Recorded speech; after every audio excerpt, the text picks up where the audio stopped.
Under here, there's our in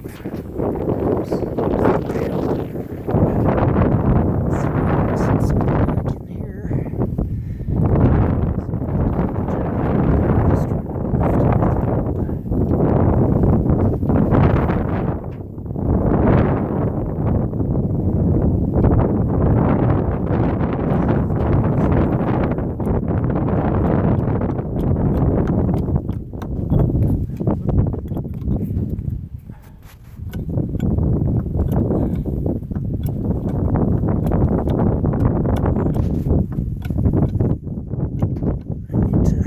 This big board further out here and then put some supports on it.